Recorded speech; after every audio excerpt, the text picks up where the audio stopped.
So hello everyone, welcome to my YouTube channel. तो आज हम ये क्लास 11 के पॉलिटिकल साइंस के चैप्टर 5 के बारे में इसके टॉप 5 मोस्ट इंपॉर्टेंट क्वेश्चन देखेंगे।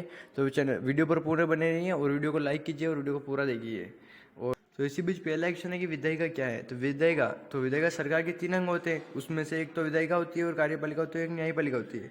तो विधायिका काम होता है कि कानून बनाना, जिसे इसको संसद भी कहते हैं, और दूसरा काम होता है कि कार्यपालिका जिसको लागू करना, और तीसरा स्तर होता है कि न्यायपालिका जिसे न्याय दिलाना, इसको विवादों का निपटारा करवाना। तो ये विधायिका कानून बनाने वाली संस्था होती है, को विधायिका कहते हैं। विधायिका संसद के नाम से प्रचलित है।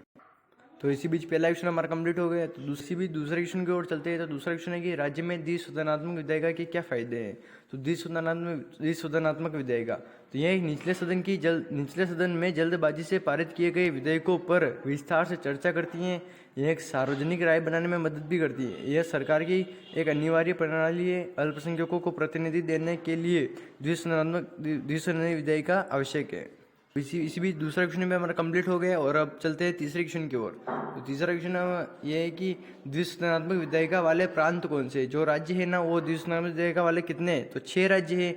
मतलब 6 राज्य तो कौन कौन से, तो एक तो है एपी मतलब कि आंध्र प्रदेश, और एक है यूपी यानी उत्तर प्रदेश, और एक है एमएच मतलब महाराष्ट्र, और बिहार, कर्नाटक, तेलंगाना। 6 राज्य, 6 ही राज्यों में द्विसदनात्मक विधायिका है। और अगला क्वेश्चन है कि राज्यसभा और लोकसभा में अंतर बताइए।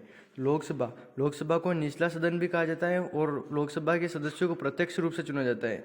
और जैसे कि राज्यसभा को अप्रत्यक्ष रूप से चुना जाता है। और लोकसभा के सदस्य बनने के लिए 25 वर्ष आयु होनी चाहिए, और इसमें 543 मेंबर होते हैं। और पॉइंट देखते हैं राज्यसभा का। राज्यसभा है कि राज्यसभा को उच्च सदन कहा जाता है, और उसमें निम्न सदन लोकसभा को बोलते हैं। और राज्यसभा के सदस्यों को अप्रत्यक्ष रूप से चुना जाता है, और लोकसभा के सदस्यों को प्रत्यक्ष रूप से चुना जाता है। और इसमें आयु 30 साल होती है, और लोकसभा के में कितनी होती है, 25 साल, और इसमें 250 मेंबर होते हैं।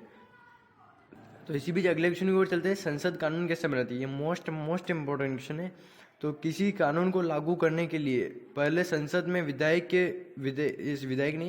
है, तो विधेयक के रूप में पेश किया जाता है। विधेयक को मंत्री या कोई अन्य सदस्य पेश कर सकता है। अगर मंत्री पेश करता है तो उसे कहते हैं सरकारी विधेयक, और अगर अन्य सदस्य पेश करता है तो उसे निजी विधेयक कहते हैं। इसके बाद विधेयक को संसद के दोनों सदनों में 3 बार पढ़ा जाता है। इस दौरान कानून को लागू करने के पक्ष और विपक्ष में बहस भी होती है, तथा बहस के बाद समितियां दोनों सदनों में प्रस्तावित कानून की समीक्षा करती हैं और उसे मतदान भी करती हैं। अगर संतुष्ट नहीं हो तो मतदान भी करती हैं। और अगर दोनों सदनों में विधेयक पारित हो जाता है, दोनों सदनों में अगर बहुमत से विधेयक पारित हो जाता है, तो राष्ट्रपति से मंजूरी देते हैं, और मंजूरी मिलने के बाद विधेयक कानून में बन जाता है। तो मिलते हैं हम अगले वीडियो में। जय हिंद, जय भारत।